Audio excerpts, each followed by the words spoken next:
Baik, izinkan saya memperkenalkan diri. Nama saya Tika Anggraini. Saya adalah manajer komunikasi publik dan administrasi umum untuk Fakultas Teknik Universitas Indonesia. Senang sekali adik-adik sekalian berkenan bergabung bersama kami di acara UI Virtual SBMPTN Info Days 2022. Mungkin sudah ada yang bergabung dari kemarin ya, mendengarkan penjelasan terkait UTBK dan SBMPTN. Untuk presentasi saya akan lebih fokus kepada Fakultas Teknik UI dan bukan jalur masuk UI. Untuk jalur masuk kemarin sudah ada sesi tanya jawab ya dengan Pak Gunawan, Ketua Penerimaan Mahasiswa Baru UI, dan juga dengan Ketua LTMPT. Nah, izinkan saya share screen ya. Baik, ini adalah aerial view dari Fakultas Teknik Universitas Indonesia. Kalau kalian lihat nih, mulai dari gedung ini, terus sampai ke sini, ini semua adalah areanya Fakultas Teknik Universitas Indonesia. Luas ya? Iya, kami adalah salah satu fakultas terbesar dan terluas lahannya di lingkungan Universitas Indonesia. Selain kampus Depok, kita juga ada kampus Salemba, hanya satu gedung itu untuk program pasca sarjana yang kelas khusus di Salemba. Ini adalah yang akan saya presentasikan hari ini. Kita akan mulai dengan Fakultas Teknik Universitas Indonesia. Sejarah berdirinya adalah tahun 1964 pada tanggal 17 Juni. Kemudian pertama kali dibuka untuk tahun 1964 adalah jurusan program studi teknik sipil, teknik mesin, dan juga teknik elektro. Kemudian pada tahun 1965 dibuka jurusan teknik metalurgi dan material. Kemudian tahun 1965 juga dibuka jurusan arsitektur. Kemudian tahun 1985 teknik gas dan petrokimia memisahkan diri dari teknik metalurgi dan material menjadi jurusan tersendiri. Kemudian tahun 2006 namanya berubah menjadi teknik kimia agar dapat memperluas area pengajarannya. Jadi tidak hanya terbatas pada gas dan petrokimia. Kemudian tahun 1999 jurusan teknik industri atau yang sekarang menjadi Departemen Teknik Industri lahir. Ini adalah foto pendiri FTUI dan dekan FTUI pada tahun 87 di prasasti kayu beton kami yang ada di depan dekan atau Fakultas Teknik UI. Dan ini adalah visi misi FTUI di tahun 2022-2026. Dan ini adalah misi FTUI untuk tahun 2022 dan 2026. Kemudian kita akan masuk ke informasi selanjutnya. Ini adalah akreditasi Fakultas Teknik Universitas Indonesia untuk program sarjana. Seperti yang diketahui, Fakultas Teknik saat ini mengelola 13 program studi sarjana untuk sarjana reguler, mulai dari teknik sipil, teknik lingkungan, teknik mesin, perkapalan, elektro, komputer, biomedik, metalurgi dan material, arsitektur, arsitektur interior, teknik kimia, teknik bioproses, dan teknik industri. Program paralel kita itu ada 11 dari yang 13 tadi. Yang tidak punya program paralel adalah teknik biomedik dan bioproses, karena mereka adalah program studi yang lumayan baru. Sementara untuk program internasional, baik single maupun double degree, saat ini hanya dibuka 7 program studi, yaitu teknik sipil, mesin, elektro, metalurgi dan material, arsitektur, kimia, dan teknik industri. Program profesi kita punya 2, profesi arsitek dan profesi insinyur. Kemudian untuk S2 itu ada 9 program studi dan S3 ada 7 program studi. Untuk akreditasi, saat ini Fakultas Teknik sudah terakreditasi oleh BAN PT dan juga LAM Teknik. LAM Teknik ini adalah akreditasi khusus untuk program studi di bidang keteknikan. Seperti lihat, ini adalah akreditasi kita. Insya Allah masih berlaku semua ya, sudah ada beberapa yang sudah habis, tapi sepertinya sudah terakreditasi ulang. Nanti akan saya update untuk masa kadaluarsanya. Hampir semuanya sudah memperoleh akreditasi A atau unggul, kecuali teknik biomedik. Karena kalau saya tidak salah, ini pada saat diakreditasi masih belum punya lulusan. Nah, kemudian akan diakreditasi kembali setelah punya lulusan. Nah, untuk international assessment dan akreditasi, kita sudah memiliki akreditasi dan assessment dari ALUN QA, kemudian dari Japan Accreditation Board for Engineering Education, dan Indonesian Accreditation Board for Engineering Education. Meskipun namanya Indonesian Accreditation Board for Engineering Education, tapi penilaiannya adalah berdasarkan akreditasi keteknikan yang diakui secara global, yaitu Washington Accord. Yang kemudian turunannya itu ada sendiri-sendiri di hampir semua negara di dunia. Seperti yang JABI ini ada di Jepang, dan IABI ini ada di Indonesia. Nah, untuk pencapaian dan perankingan Fakultas Teknik sendiri, saat ini kami berbangga sekali karena kami secara 4 tahun berturut-turut mendapatkan penghargaan sebagai the most sustainable faculty di Universitas Indonesia. Artinya, fakultas yang memiliki komitmen dan tingkat komitmennya cukup tinggi untuk menjamin keberlanjutan lingkungan di Universitas Indonesia. Kemudian, secara ranking, Universitas Indonesia rankingnya di atas ini tentu saja, ranking 326 dunia ini adalah ranking untuk subjek engineering dan teknologi. Fakultas Teknik dalam hal ini. Kemudian di Times Higher World University Ranking tahun 2021 by Subject Engineering and Technology, Universitas Indonesia atau Fakultas Teknik berada di peringkat pertama di Indonesia barengan sama ITB dengan skor yang sama di 20,4 hingga 28,3. Dari 5 kategori penilaian, Fakultas Teknik unggul di 2 penilaian, yaitu International Outlook dan Employability. Kemudian dari Webometrics, ini adalah ranking untuk Universitas Indonesia, ada di peringkat pertama Indonesia, 9 di Asia Tenggara, dan 657 dunia. Kemudian ini adalah sekilas informasi tentang FTUI dalam angka. Berdasarkan data tahun 2021, Fakultas Teknik memiliki hampir 8.000 mahasiswa. 5.800 diantaranya adalah mahasiswa program sarjana, 2.000-an adalah mahasiswa program pasca sarjana. Mohon maaf sekali, kami tidak memiliki pendidikan D3 atau D4. Rekan-rekan yang tertarik D3 atau D4 bisa mengunjungi Politeknik Negeri Jakarta atau Poltek Jakarta, kemudian bisa melanjutkan pendidikan ke program paralel di Fakultas Teknik Universitas Indonesia. Kemudian ini adalah informasi berdasarkan gender. Ya, memang benar. Mayoritasnya masih didominasi oleh mahasiswa pria berjumlah 62%, wanitanya 38%. Ada beberapa jurusan yang jumlah wanita dan prianya itu sudah sejajar atau sama, antara lain seperti arsitektur, arsitektur interior, dan juga teknik industri. Tapi tidak usah khawatir, Anda-Anda yang perempuan untuk mencoba masuk ke jurusan di Fakultas Teknik Universitas Indonesia. Perempuan itu kuat, perempuan itu pintar, dan pasti bisa mendapatkan pendidikan dan sejajar dalam bidang pendidikan dengan rekan-rekannya yang pria. Kemudian ini adalah perbandingan dosen dan mahasiswa. Jadi ini dihitung berdasarkan jumlah mahasiswa tadi hampir 8.000, serta jumlah dosen di Fakultas Teknik Universitas Indonesia. Perbandingannya saat ini ada di angka 30:1. Siswa-siswa mahasiswa di Fakultas Teknik UI itu berasal dari 27 provinsi di seluruh Indonesia. Dengan profil dosen kita, dari 253 dosen tetap, ini tidak menghitung dosen tidak tetap ya, atau dosen tamu, 83%-nya sudah bergelar doktor, 17%-nya bergelar magister. Ini biasanya ada dosen-dosen muda yang kemudian dalam waktu 2 tahun harus segera memulai pendidikan doktornya, atau dosen-dosen senior yang sudah tidak memungkinkan lagi untuk melanjutkan pendidikan ke program S3, tapi sudah memiliki pengalaman meneliti, mengajar, maupun mengabdi kepada masyarakat yang setara dengan rekan-rekannya yang sudah bergelar doktor. Dari 253 tersebut, 28% diantaranya bergelar guru besar, sementara 71%-nya bukan guru besar. Jadi ini sudah lebih dari 1/4-nya. Artinya dari 253 dosen ini, 1 dari 4 dosen di Fakultas Teknik adalah profesor. Jadi jangan kaget kalau tiba-tiba masuk Fakultas Teknik, kemudian ada profesor yang usianya masih muda. Dekan Fakultas Teknik saat ini, Profesor Heri Hermansyah, beliau memperoleh gelar profesornya di usia yang sangat muda dan merupakan profesor termuda FTUI. Beliau meraih gelar profesor di usia 37 tahun. Luar biasa ya.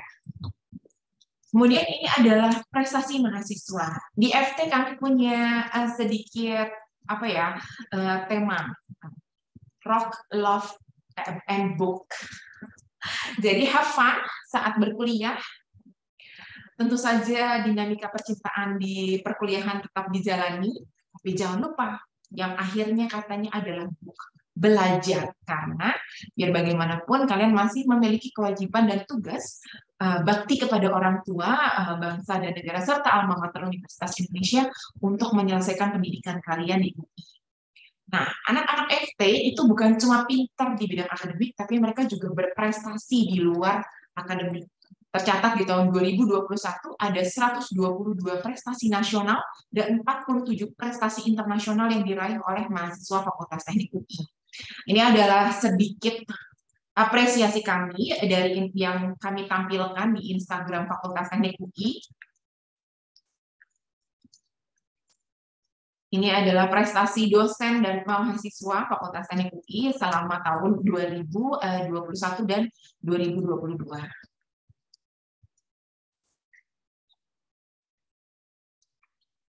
Dan masih banyak lagi. Kemudian ada yang bertanya beasiswa. Bagaimana dengan beasiswa? Untuk data terakhir tahun 2020, ada total 12 miliar 300-an juta beasiswa dari pihak ketiga yang kemudian diberikan kepada sekitar 703 mahasiswa FTUI. Beasiswa ini bisa berupa beasiswa berdasarkan prestasi, artinya kita sudah tidak melihat lagi latar belakang sosial ekonominya, maupun beasiswa berdasarkan prestasi mahasiswa dan juga kemampuan sosial ekonomi mahasiswa tersebut. Tentu saja setiap beasiswa memiliki besaran dan juga prasyarat yang berbeda-beda. Jadi tidak usah khawatir, Anda saat masuk atau mendaftar Fakultas Teknik atau UI, baik itu di UTBK yang sebentar lagi akan dimulai pendaftarannya, maupun nanti melalui SIMAK UI yang baru akan dimulai pendaftaran sekitar bulan Mei, Anda tidak usah khawatir bahwa Anda tidak bisa kuliah hanya karena masalah keuangan. Dari Universitas Indonesia sendiri, dari awal Anda keterima, setelah Anda keterima di program reguler, ini saya ngomongin program reguler ya, untuk paralel dan kelas internasional itu di luar hal ini, untuk program reguler Anda otomatis langsung mendapatkan beasiswa penuh penghapusan uang pangkal.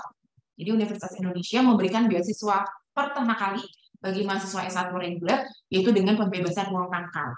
Kemudian Anda masih bisa berhak mengajukan keringanan dalam hal biaya operasional pendidikan atau yang mungkin kalian lebih akrab dengan istilah SPP per semesternya. SPP per semester bisa diajukan keringanan berdasarkan kemampuan dari orang tua atau wali murid yang menanggung biaya sekolah atau biaya kuliah kalian ke depannya. Semoga, tapi saat ini pemerintah sudah banyak sekali mengucurkan bantuan-bantuan untuk kuliah ya, ada KIP, atau juga beasiswa bidik misi. Jadi silakan adik-adik mencoba mendaftar, insya Allah akan sangat terbantu. Kemudian ada juga beasiswa yang dikelola oleh masing-masing fakultas di bawah manajer kemahasiswaan. Jadi kalau nanti sudah dapat beasiswa itu semua, Anda masih bisa mencoba untuk beasiswa tambahan setelah Anda menjalani perkuliahan di Fakultas Teknik. Karena biasanya rata-rata beasiswa ini mensyaratkan ada prestasi minimal di 1 semester pertama. Kemudian ini adalah informasi lama rata-rata tahun atau studi setelah lulusan program sarjana tahun 2018 sampai 2021. Jadi ini rata-ratanya memang belum benar-benar 4 tahun lulus. Biasanya ini karena anak-anak banyak yang skripsinya molor, tapi tetap lulus, atau keasikan ikut program exchange ke luar negeri. Jadi di Universitas Indonesia itu banyak sekali ditawarkan program-program exchange yang kemudian membuat anak-anak berkesempatan untuk datang berkuliah atau melakukan riset penelitian di universitas lain di luar negeri untuk memperluas networking kalian dan pengalaman kalian ke depannya. Jadi rata-ratanya paling rendah ada di program reguler 4,11 tahun, paralel 4,12, dan program internasional 4,38. Kalau program internasional ini karena memang diwajibkan untuk minimal 1 semester di luar negeri untuk single degree, sementara double degree-nya itu menyelesaikan 2 tahun terakhirnya di Universitas Mitra, yang bisa jadi karena satu dan lain hal, akhirnya molor tidak bisa selesai dalam waktu 2 tahun. Kemudian ini adalah IPK rata-rata lulusan program sarjana di tahun 2018-2021. Untuk program reguler, IPK rata-ratanya ada di angka 3,47, program paralel ada di angka 3,38, dan kelas internasional ada di angka 3,40. Jauh di atas standar permintaan kalau kalian buka-buka iklan lowongan pekerjaan, rata-rata kan mintanya 3 ya, atau 3,25. Untuk anak-anak fakultas teknik, angka itu sudah terlampaui. Kemudian ini adalah beberapa fasilitas terbaru FTUI. Yang menariknya, fasilitas-fasilitas terbaru ini justru kita siapkan persis sebelum pandemi atau justru pada saat pandemi. Sebagai contoh, Integrative Creative Engineering Learning Laboratory atau ICEL yang paling kiri, itu gedung riset pendidikan, gedung penelitian pendidikan lintas disiplin FTUI yang kita selesaikan di tahun 2019 sampai 2021. Jadi justru saat pandemi kita menyelesaikan pembangunan gedung ini. Kemudian kita juga sudah menyiapkan Smart Classroom yang sangat membantu pada saat pandemi karena memungkinkan dosen-dosen untuk menyelenggarakan perkuliahan secara full online maupun secara hybrid.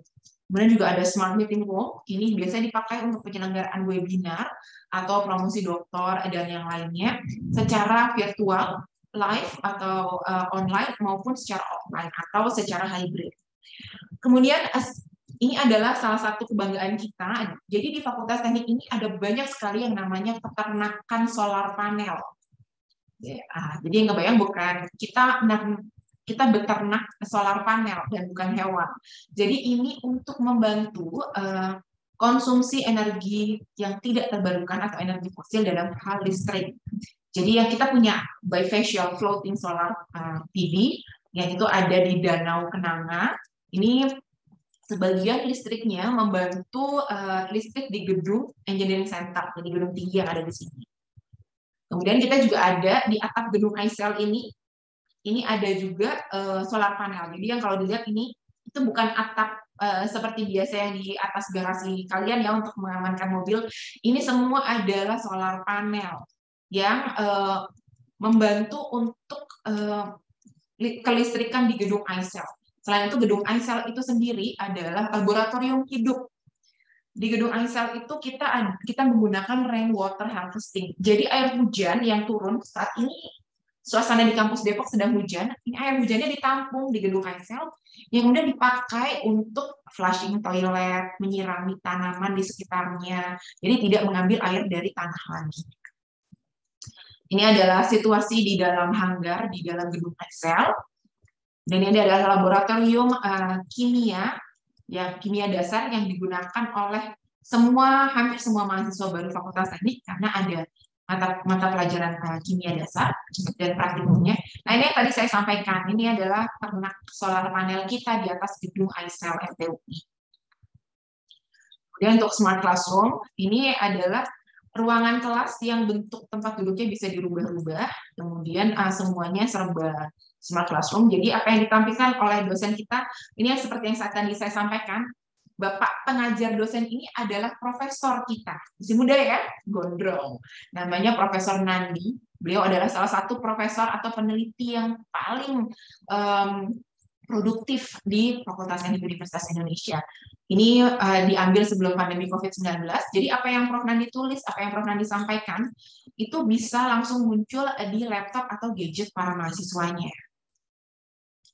Kemudian ada Smart Meeting Room yang tadi yang saya sampaikan yang untuk kegiatan webinar dan yang lainnya. Kemudian ini adalah foto untuk bifacial floating solar panel kita yang ada di Danau Kenanga. Ini semua bisa digunakan oleh mahasiswa untuk melakukan penelitian lebih lanjut. Kemudian kita masuk ke akademik. Baik, seperti yang tadi saya sudah sampaikan, untuk program S1 reguler di Fakultas Teknik, dari 7 departemen kita memiliki 13 program studi, S1 paralel ada 11 program studi, dan kelas khusus internasional ada 7 program studi. Profesi kita ada arsitektur, ada profesi arsitek dan profesi insinyur. Saya ingin berbicara sedikit tentang profesi insinyur. Jadi buat adik-adik yang nanti pengen masuk jadi sarjana teknik atau jadi sarjana arsitektur di Fakultas Teknik, perlu diingat bahwa pemerintah sudah mengeluarkan aturan tentang profesi dari masing-masing. Jadi nanti ke depannya apabila Anda ingin menjadi profesional di area kerja Anda perlu memperoleh akreditasi sebagai insinyur maupun sebagai arsitek profesional. Nah, program profesi yang dijalankan selama 1 tahun ini akan sangat membantu Anda dalam nanti bekerja sebagai profesional. Karena nanti ke depannya kalau Anda cuma bergelar sarjana teknik atau sarjana arsitektur, Anda tidak diperbolehkan turun ke lapangan lagi, tidak seperti sekarang. Nanti ke depannya saat nanti Anda terima dan Anda sudah lulus, insya Allah undang-undang itu sudah dijalankan. Kemudian kita punya program S2 Magister, S3 Doktor. Nah, saya akan masuk kepada masing-masing program studi. Yang pertama adalah Departemen Teknik Sipil. Teknik Sipil itu memiliki 2 program studi, Teknik Sipil dan Teknik Lingkungan. Nah, Teknik Sipil sendiri belajarnya apa? Yaitu belajar perancangan dan pembangunan infrastruktur. Kalau mau disingkat, sebenarnya panjang, tapi intinya itu Teknik Sipil. Kenapa dikasih nama Teknik Sipil? Pasti banyak yang bertanya-tanya, kenapa namanya Teknik Sipil sih? Karena berkaitan dengan pembangunan infrastruktur yang digunakan oleh masyarakat sipil, masyarakat umum. Tuh, itu asal muasal kenapa namanya teknik sipil. Contoh mata kuliahnya belajar apaan aja? Kira-kira seperti ini. Dari mulai analisa struktur, teknik pantai, teknik sungai, transportasi jalan rel, perencanaan bandar udara, kayak perancangan infrastruktur, masih banyak lagi. Kemudian teknik lingkungan itu belajar apa? Jadi belajar bagaimana melindungi manusia dari dampak lingkungan. Kemudian bagaimana melindungi dan meningkatkan kualitas lingkungan. Jadi banyak sekali pada saat bekerja itu bersentuhan dengan yang namanya limbah, dengan yang namanya lingkungan kayak gitu-gitu. Belajarnya apa? Nah, ini kira-kira yang dipelajari untuk teknik lingkungan. Dan kita masuk ke departemen yang kedua, Departemen Teknik Mesin. Departemen Teknik Mesin itu memiliki 2 program studi. Yang pertama adalah teknik mesin, yang kedua adalah teknik perkapalan. Teknik mesin itu belajar apa? Belajar bagaimana menerapkan prinsip fisika untuk menganalisis, mendesain, dan memanufaktur dan memelihara sebuah sistem mekanik. Yang namanya anak-anak teknik mesin, jangan terus kebayang bahwa nanti saya kerjanya di bengkel Toyota. Enggak. Kalian bisa bekerja di area manapun, area industri manapun yang ada mesinnya. Mau masuk ke pabrik makanan bisa, karena ada mesinnya di situ. Mau masuk ke industri perkapalan atau galangan kapal bisa, karena ada mesin kapal atau mesin-mesin lain yang digunakan di galangan kapal di situ. Anda mau masuk jurusan industri apapun, selama ada mesinnya, itu bisa. Dan ini adalah beberapa hal yang dipelajari untuk anak-anak teknik mesin. Salah satu yang menarik di sini adalah mekatronika ya, untuk robot. Jadi untuk mesin robot itu dipelajari juga di program studi teknik mesin ini. Kemudian untuk teknik perkapalan itu belajar apa? Anak-anak teknik perkapalan itu belajar tentang sistem kerja kapal dan juga ilmu kemaritiman. Jadi nggak cuma belajar tentang bagaimana membangun kapal, terus permesinannya dan hidrodinamikanya, tapi juga belajar energi maritim. Gimana pelabuhan itu direncanakan dan bisa beroperasi. Termasuk bangunan lepas pantai itu juga dipelajari di anak-anak teknik perkapalan. Kemudian kita masuk ke departemen ketiga, yaitu Departemen Teknik Elektro. Departemen Teknik Elektro memiliki 3 program studi. Teknik Elektro yang pertama, yang kedua adalah teknik komputer, dan yang terbaru adalah teknik biomedik. Teknik Elektro itu belajar mengenai metode pembangkitan, pendistribusian, dan pengaplikasian energi listrik. Prospek kerjanya cukup banyak ya, bisa kemana-mana. Kemudian ini yang dipelajari. Sama seperti anak teknik mesin, anak teknik elektro itu memiliki wide range atau wide array of industri yang mereka bisa masuki. Kalian bisa masuk ke industri yang terkait sama listrik, Anda bisa masuk ke industri yang terkait dengan telekomunikasi, misalnya ke Telkom atau Indosat atau Telkomsel atau XL atau yang lainnya, atau Anda bisa masuk ke industri-industri lainnya seperti perancangan drone, perancangan pesawat atau robotics, itu bisa masuk semua ke arah situ. Kemudian kita masuk ke program studi yang kedua di bawah Departemen Teknik Elektro, yaitu teknik komputer.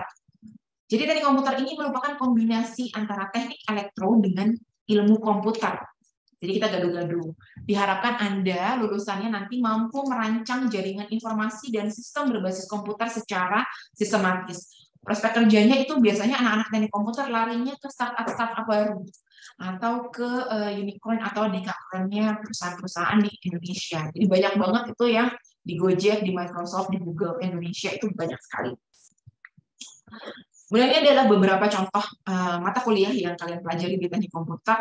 Mirip sama ilmu komputer, mirip. Tapi ada perbedaannya. Anda akan lebih fokus kepada hardware-nya instead of software. Tapi tentu saja, untuk bisa mempelajari hardware dengan baik, Anda juga harus mengerti software-nya.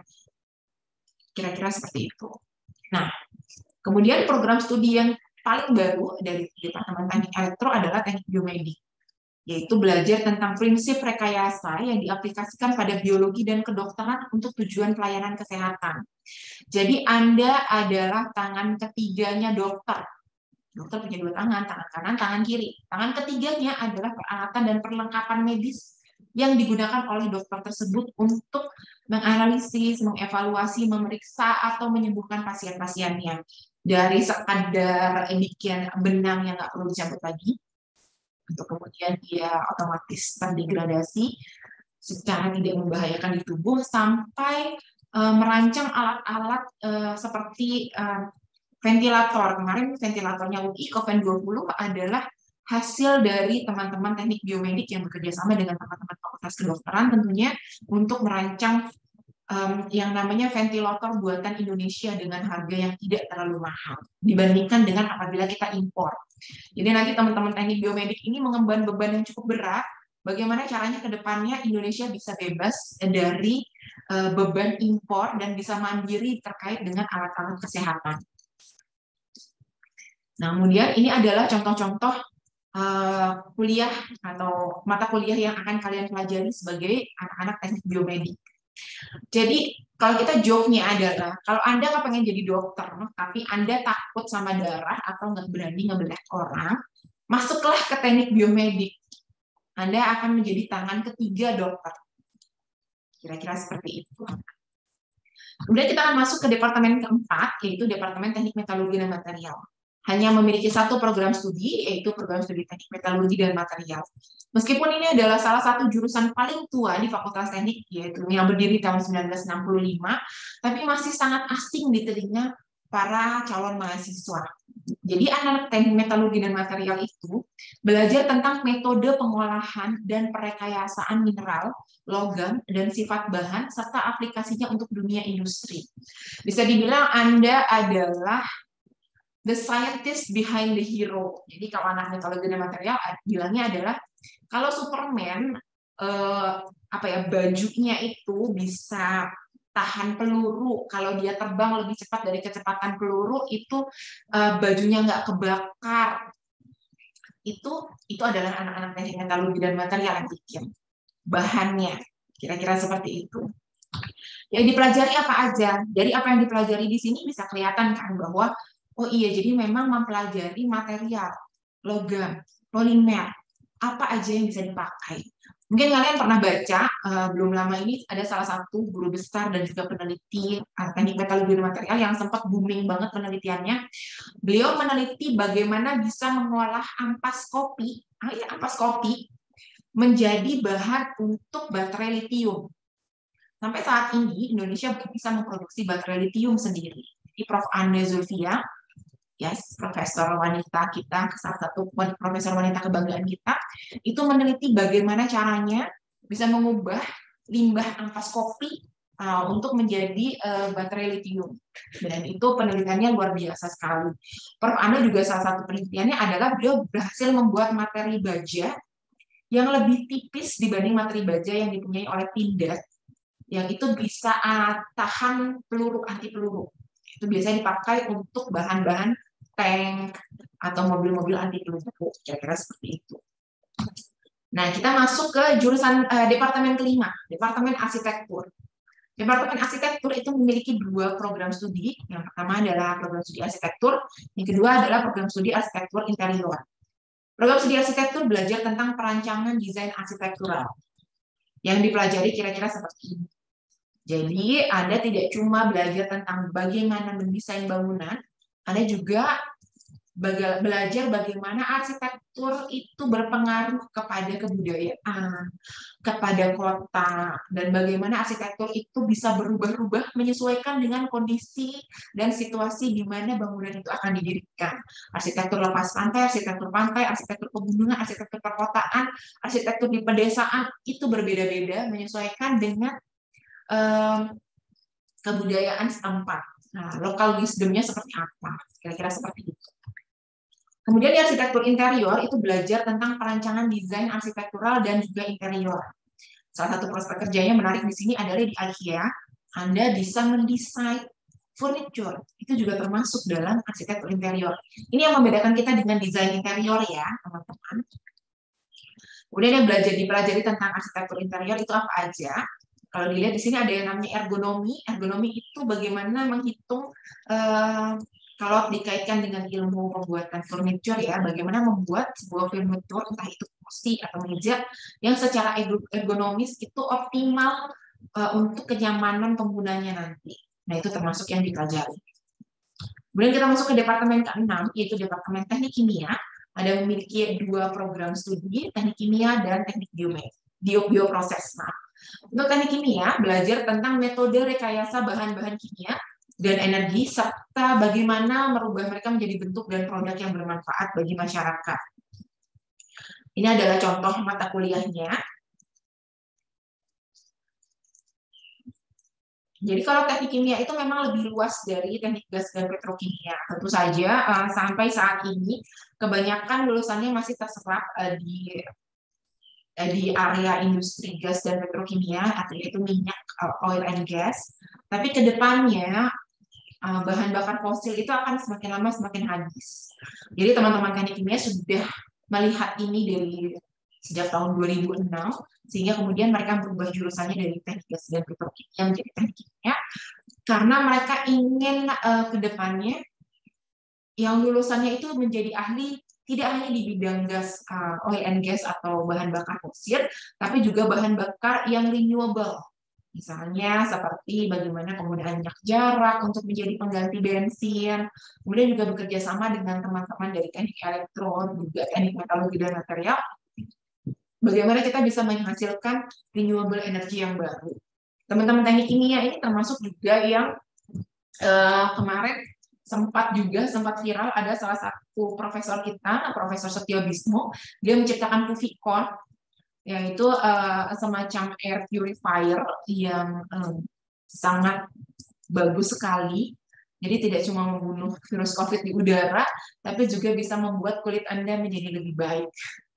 Kira-kira seperti itu. Dan hasil penelitian beliau itu berhasil menarik salah satu industri besar di Indonesia, dan produknya kemudian digunakan, patennya kemudian digunakan untuk menghasilkan suatu produk yang akan launching dalam waktu dekat. Kemudian teknik bioproses itu belajar apa? Teknik bioproses belajar perancangan dan pengembangan peralatan dan produk kimiawi untuk menghasilkan produk-produk hayati. Kemudian ini adalah beberapa mata kuliahnya. Belajarnya apa aja anak-anak teknik bioproses. Jadi kalau biomedis itu belajar biologinya lebih ke biologi manusia, karena belajar sebagai tangan ketiga dokter. Anak-anak teknik bioproses itu belajar biologi hayati. Kemudian bagaimana penggunaan apa yang kita temukan di alam itu untuk bisa digunakan dan dikembangkan untuk kebaikan masyarakat ke depannya. Dan kemudian yang terakhir kita akan masuk ke Departemen Teknik Industri. Departemen Teknik Industri hanya memiliki satu program studi, yaitu program studi Teknik Industri. Teknik Industri itu belajar apa? Teknik Industri itu belajar mengkhususkan diri untuk mempelajari dan memprediksi serta mengevaluasi hasil yang akan dicapai dari suatu sistem. Jadi biasanya anak teknik industri itu merancang bagaimana suatu sistem itu bisa dioptimalkan secara efisien dan efektif. Nah, ini adalah apa yang dipelajari. Jadi anak-anak teknik industri itu tidak melulu belajar tentang keteknikan. Jadi selain belajar tentang keteknikan, juga mengambil sedikit dari teman-teman di Fakultas Psikologi dan teman-teman dari Ilmu Manajemen di Fakultas Ekonomi dan Bisnis. Jadi ini tergambar dari kurikulumnya yang bisa kalian baca sekilas. Nah, Fakultas Teknik adalah satu dari sedikit fakultas di Universitas Indonesia yang punya program fast track. Program fast track ini memungkinkan Anda menyelesaikan pendidikan sarjana dan magister hanya dalam waktu 5 tahun, instead of 6 tahun yang selama ini. Dan ini adalah persyaratannya, 5 tahun untuk lulus semua. Kemudian mengikuti perkuliahan program magister dengan syaratnya minimal IPK di akhir semester 6 atau di akhir tahun ketiga S1-nya adalah 3,5, kemudian memiliki TOEFL 500 di akhir semester 6. Kemudian kita akan masuk ke program kelas khusus internasional. Jadi kita punya 2 program, double degree dan single degree. Manfaat programnya ini adalah secara biaya jauh lebih terjangkau dibandingkan Anda langsung ke luar negeri selama 4 atau 5 tahun. Kemudian Anda akan mendapatkan 2 gelar sarjana dari Fakultas Teknik Universitas Indonesia, dan juga gelar bachelor dari Universitas Mitra kita. Anda akan memiliki proses adaptasi dan persiapan yang jauh lebih memadai, dan Anda tidak perlu mengikuti foundation program. Biasanya anak-anak Indonesia yang langsung ke luar negeri itu masih harus mengikuti foundation program 1 tahun sebelum mereka bisa mengikuti perkuliahan. Kita akan masuk dulu membahas program single degree. Program single degree adalah program 8 semester di Universitas Indonesia. Anda hanya akan mendapatkan 1 gelar sarjana dan tetap harus memiliki IELTS atau TOEFL untuk mendaftar, karena programnya keseluruhan disampaikan dalam bahasa Inggris. Kemudian ini adalah kewajibannya, Anda wajib study abroad atau student exchange selama minimum 1 semester, bisa memilih universitas rekanan Universitas Indonesia dimanapun di seluruh dunia, dan Anda harus memiliki nilai IELTS atau IBT TOEFL yang lebih tinggi dibanding nilai saat Anda keterima di UI untuk bisa lulus. Jadi diharapkan selama Anda kuliah 4 tahun, kemampuan bahasa Inggris Anda semakin tinggi. Kemudian kita masuk membahas program double degree. Program double degree adalah program di mana Anda menghabiskan 2-3 tahun di UI, kemudian 1-2 tahun di Universitas Rekanan. Untuk mendaftar persyaratannya sama dengan yang single degree, IELTS 5,5. Kemudian Anda akan mendapatkan 2 gelar sarjana, seperti yang tadi sudah saya sampaikan. Kemudian IPK minimum untuk Anda bisa berangkat ke program double degree adalah IPK minimum 3 atau 3,2 untuk Monash University. Kenapa angkanya tinggi sekali? Karena mitra untuk double degree kita adalah universitas-universitas kelas dunia yang rankingnya ya harus dihadapi masih jauh di atas UI, jauh sekali di atas UI. Jadi, kami memastikan dengan IPK Anda yang cukup tinggi ini, Anda tidak keteteran saat melanjutkan perkuliahan di mitra. Kemudian ada persyaratan untuk Anda bisa melanjutkan adalah sudah memiliki IELTS 6,5 dan telah lulus semua subjek atau mata kuliah mulai dari semester 1 sampai semester 4 atau semester 6. Kemudian ini adalah rekanan untuk universitas yang program double degree. Teknik sipil itu bisa ke Australia dan Jerman. Teknik mesin masih dengan Australia saja mitranya. Elektro sudah bisa dengan Australia dan Jerman. Metalurgi juga sama. Arsitektur juga masih Australia saja. Hanya sedikit menarik di sini untuk Curtin University. Programnya itu bisa diselesaikan hanya dalam jangka waktu 3,5 tahun. Dan teknik kimia juga masih hanya dengan Australia. Teknik industri saat ini mitranya masih dengan Australia hanya 1. Tapi yang menarik dengan teknik industri ini kalau dilihat, programnya kan 3 tahun di FTUI dan 1,5 tahun di UQ. Kenapa 1,5 tahun? Karena di UQ-nya Anda bukan di Faculty of Engineering, tapi maksudnya ke Faculty of Business, Economics, and Law. Jadi nanti gelar sarjana kalian yang dari Australia itu adalah gelar di bidang Information Technology. Kemudian untuk anak-anak double degree, pada saat Anda berangkat ke Universitas Mitra, ada beberapa beasiswa yang ditawarkan. Beasiswa ini bentuknya berubah-ubah tiap tahunnya, tapi akan selalu ada beasiswa dari Universitas Mitra kita. Ini yang saya sampaikan adalah beasiswa yang saat ini ditawarkan oleh mitra kita untuk seluruh mahasiswa FTUI. Kemudian ini adalah perkiraan biaya untuk tahun 2022 yang berdasarkan pada biaya double degree. Untuk mahasiswa single degree yang mengambil semester di luar negeri, karena saking banyaknya universitas mitra yang bisa dipilih, biaya hidup dan biaya pendidikannya tentu saja bervariasi, tergantung pada lokasi negara, lokasi kota tempat universitas tersebut berada.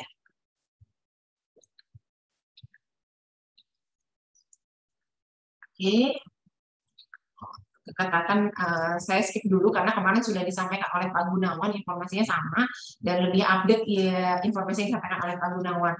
Jadi saya tidak menjawab pertanyaan terkait dengan keketatan ya. Nah, ini adalah game FLI yang bisa iseng-iseng kalian coba mainkan untuk menggambarkan program studi yang ada di Fakultas Teknik itu belajarnya tentang apa sih gitu. Nah, silahkan kalian download atau scan QR code yang ada di layar untuk bisa mengunduh game ini dan dimainkan. Saat ini baru ada di Google Play, mohon maaf bagi pengguna iPhone, kita belum berhasil mendaftarkannya di App Store. Kemudian ini adalah kontak apabila kalian ingin mengajukan pertanyaan. Silakan juga kami mohon kesediaan kalian untuk buka sebentar Instagramnya, kemudian follow kami di @fakultasteknik.ui untuk mendapatkan informasi-informasi terbaru tentang Fakultas Teknik, atau follow kami di Twitter di @teknik.ui, atau like Facebook page kami di @fakultasteknik.ui. Juga boleh juga kalau kalian iseng-iseng lagi buka YouTube, coba ketik Fakultas Teknik UI, kemudian subscribe. Di situ kalian bisa nonton banyak sekali video-video terkait peneliti, kemudian prestasi mahasiswa yang ada di Fakultas Teknik. Baik, dengan demikian berakhir presentasi dari saya. Saya stop share. Kita buka sesi tanya-jawab. Silakan adik-adik yang ingin bertanya. Oke. Saya bacain satu-satu ya. Apakah ada di YouTube? Saya kurang tahu apakah ini di streaming atau tidak oleh tim UI. Sepertinya tidak, mohon maaf. Sudah dijawab oleh Mas Hadi.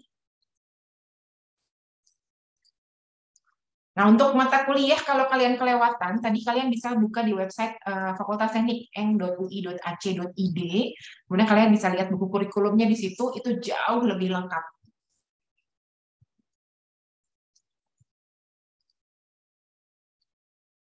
Oke, kemudian yang di teknik bioproses yang dipelajari, Araria silahkan buka websitenya Fakultas Teknik ya, eng.ui.ac.id. Fakultas Teknik UI menerima jurusan IPA atau IPS atau bisa semua jurusan. Menurut saya bisa semua jurusan, karena saya kenal beberapa mahasiswa yang merupakan anak IPS dulu. Nah, saran saya, yang pasti kalian nggak bisa masuk lewat jalur undangan ya, karena nilai kalian pasti kalah sama teman-teman jurusan IPA. Tapi kalau anak-anak IPS yang tertarik masuk ke Fakultas Teknik, Anda bisa coba di SIMAK UI atau di ITBK ambil IPC kalau saya tidak salah. Ini pertanyaan yang di chat sudah saya jawab semua. Apakah ada yang ingin bertanya secara langsung? Bisa langsung open mic atau bisa ditanyakan via chat.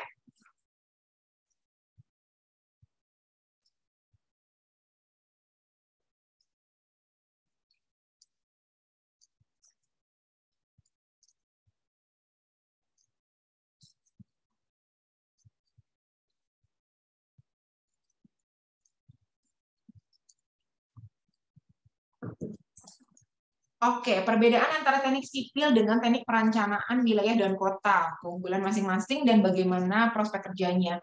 Kebetulan kita kalau untuk perencanaan wilayah dan kota itu masuk program S2, karena sudah sangat spesifik sekali.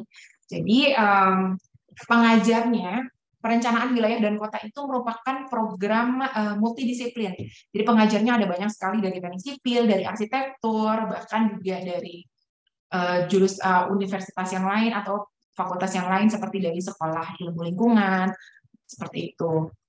Jadi kalau ditanya perbedaannya, yang kalau di UI ya, yang satu adalah jurusan S1 reguler paralel atau kelas internasional, sementara perencanaan wilayah dan kota itu adalah program S2. Salah satu pendiri program PWK-nya Universitas Indonesia adalah Profesor Bambang Brojonegoro. Agak kaget mungkin kalian, bukannya dia ekonomi ya? Benar, Prof. Bambang Brojonegoro adalah lulusan dari Fakultas Ekonomi, dan saat ini yang merupakan guru besar di Fakultas Ekonomi dan Bisnis, tapi S2 beliau adalah Urban Planning di Amerika. Jadi sangat berkaitan sekali dengan perencanaan wilayah dan kota. Dan beliau juga adalah salah satu dosen di program tersebut, dosen kehormatan. Kemudian prospek kerjanya setelah lulus tentu saja berbeda ya. Kalau yang perencanaan wilayah dan kota itu karena program S2, jadi biasanya diambil untuk memang lulusan sarjana teknik yang memang berkecimpung di area situ.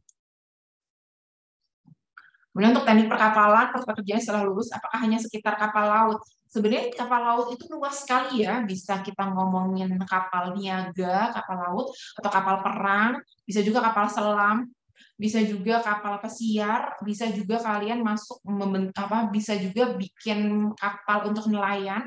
Salah satu hasil penelitian almarhum Dr. Hadi waktu itu, beliau menciptakan atau mendesain kapal nelayan dengan plat datar untuk nelayan Indonesia. Kemudian banyak banget, termasuk anak-anak kapal itu bikin kapal yang apa sih, yang hemat energi dengan memanfaatkan tenaga surya karena kan di laut ya, matahari kemana-mana ada terus, atau memanfaatkan tenaga angin atau yang lain sebagainya. Jadi memang berputar di sekitar kapal, tapi nggak cuma kapal laut, ada banyak sekali. Saya kita ngomongin tentang kapal untuk search and rescue, atau misalnya bisa juga mengembangkan drone dengan teman-teman teknik komputer untuk SAR atau untuk pengembangan yang lainnya. Jadi memang namanya teknik perkapalan pasti berkaitan dengan kapal, tapi tidak hanya tentang kapal laut. Jawab ya, Arya. Kemudian untuk teknik arsitektur mengirim portofolio saat SBMPTN. Jadi setahu saya sampai sekarang, saya kurang tahu kalau ternyata tiba-tiba berubah, tapi setahu saya dari arsitektur sendiri menyampaikan bahwa tidak ada portofolio. Jadi tidak seperti universitas tetangga yang minta portofolio, kami tidak minta portofolio untuk program S1 karena biasanya belum punya. Portofolio biasanya diminta untuk yang mendaftar untuk program S2 atau S3 arsitek. Karena biasanya mereka sudah lulus S1, sudah punya kemampuan kerja, atau waktu saat S1 sudah mempunyai desain arsitek yang bisa digunakan untuk portofolio. Jadi kalau anak S1 baru lulus SMA, itu nyaris tidak ada yang punya portofolio. Karena kalau kemampuan menggambar bebas itu masih belum bisa dikatakan untuk mewakili kemampuan atau kreativitas kalian yang dibutuhkan di jurusan arsitek atau arsitektur interior lainnya. Kira-kira seperti itu. Apalagi sudah terjawab semua sepertinya pertanyaan. Ada lagi yang ingin bertanya?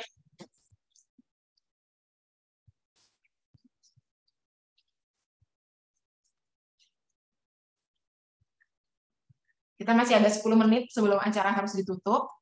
Silahkan bagi yang ingin bertanya. Kalau ada yang mau open mic, nanya langsung juga silahkan.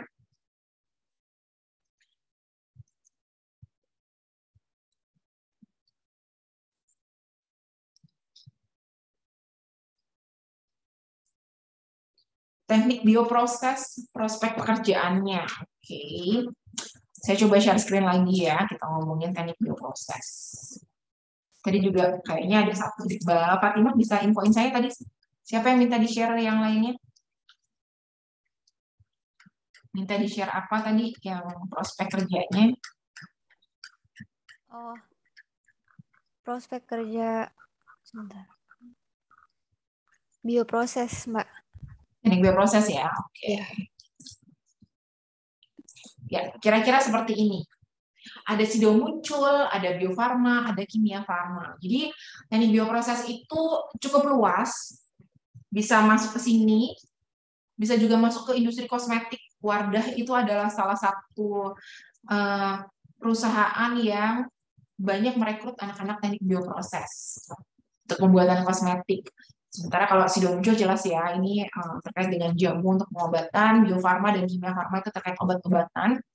Jadi teknik bioproses ini bekerja sama dengan anak-anak lulusan farmasi biasanya untuk menciptakan obat. Ada juga satu peneliti teknik bioproses yang lumayan terkenal, yaitu Dr. Sahlan, yang beliau meneliti tentang madu. Salah satu propolis yang beliau hasilkan cukup membuat gempar karena membuat beberapa MLM yang jualan propolis ketar-ketir, karena beliau menyatakan bahwa berhasil meneliti dan menghasilkan bukti bahwa propolis yang dibuat dari madu di Indonesia, di daerah Sulawesi, itu bisa mencegah virus COVID yang masuk ke tubuh kita untuk tidak tidak docking di paru-paru. Ya, selama ini memang COVID adalah penyakit yang terkait dengan pernapasan ya. Nah, jadi itu dia dockingnya di paru-paru, kemudian dia berkembang biak di paru-paru kita. Makanya biasanya kenanya di paru-paru tuh, batuk, susah bernafas, sesak nafas, seperti itu. Nah, propolis beliau itu sempat membuat geger karena ya mengancam hasrat hidup beberapa MLM, saya nggak sebut merek deh. Kira-kira seperti itu. Jawab ya, saya stop share. Perbedaan prodi farmasi dan teknik bioproses itu apa? Kalau farmasi jelas, dia belajar tentang obat, pembuatan obat, tentang obat, dan hanya obat. Gitu. Sementara kalau teknik bioproses, apapun hasil yang dihasilkan dari proses rekayasa biologi. Jadi mau itu obat, mau itu kosmetik, mau itu yang lainnya, bentuknya seperti yang tadi Pak Sahra belajar tentang madu. Kemudian ada Bu Dewi juga dia menghasilkan jamu, jamunya macam-macam. Kemudian ada juga yang menghasilkan jadi pasta gigi, bekerja sama teman-teman Fakultas Kedokteran Gigi. Jadi pasta giginya itu mengurangi karies atau karang gigi. Jadi luas dan lebar. Tidak hanya tentang obat, atau bisa juga masuk obat seperti tadi yang saya bilang. Jawab ya Ana. Kemudian ini ada Noni pertanyaannya, apakah saat mendaftar program double degree sudah langsung memilih universitas rekanan di luar negeri atau memilihnya setelah semester 4? Setelah semester 4. Jadi kami memberikan Anda keleluasaan untuk memilih universitas rekanan setelah Anda berkuliah. Biasanya kita minta setelah Anda menyelesaikan semester 3 di awal semester 4 sudah memilih dan sudah mulai mengajukan aplikasi. Jawab ya Noni ya. Baik, apakah ada pertanyaan lagi?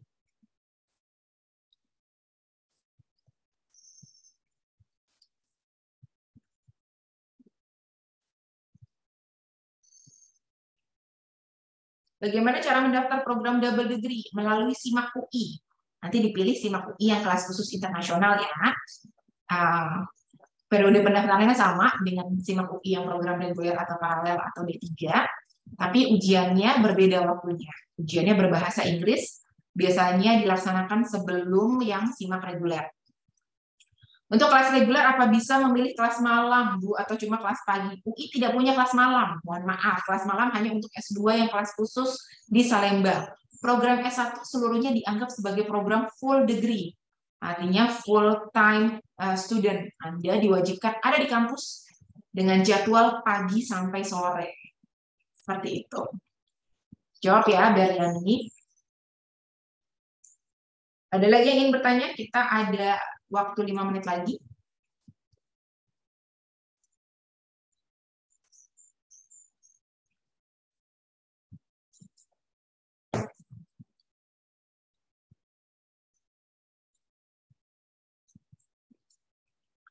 Oke, jadi saya barusan diinformasikan sama panitia bahwa tadi selama saya presentasi itu ada kendala di Zoom-nya, sehingga banyak teman-teman yang tidak bisa masuk ke breakout room Fakultas Teknik. That's so bad. Jadi alhamdulillah kebetulan saya rekam acara ini, jadi nanti akan kita upload ke YouTube. Jadi Mbak Fatimah silahkan di-share akun YouTube-nya Fakultas Teknik di chat. Teman-teman silahkan langsung menuju ke sana. Kemudian di subscribe dulu, nanti kita akan taruh mungkin paling lambat hari Senin atau Selasa. Mas Hadi dan Mbak Fatimah ya, nanti minta tolong diedit kemudian diupload ke YouTube-nya Fakultas Teknik. YouTube Fakultas Teknik adalah Fakultas Teknik UI. Masuk dan pulang sama atau berbeda tiap jurusan? Tergantung sama kelasnya atau program studinya. Jadi bisa sama, bisa beda, bisa duluan, bisa belakangan. Itu kira-kira begitu. Nah, teman-teman, ini adalah sosial medianya FTUI. Jadi kalau nanti teman-teman, jadi kalau nanti Mbak Fatimah dan Mas Hadi sudah mengupload di YouTube, kita akan umumkan melalui sosial media kita, baik melalui Instagram, Twitter, maupun Facebook. Jadi silahkan kalian follow dulu, takutnya kalian kelewatan yang di YouTube, nanti kalian bisa lihat ini. Oke, ada lagi kah yang ingin bertanya? Kita masih punya 3 menit sebelum kita tutup.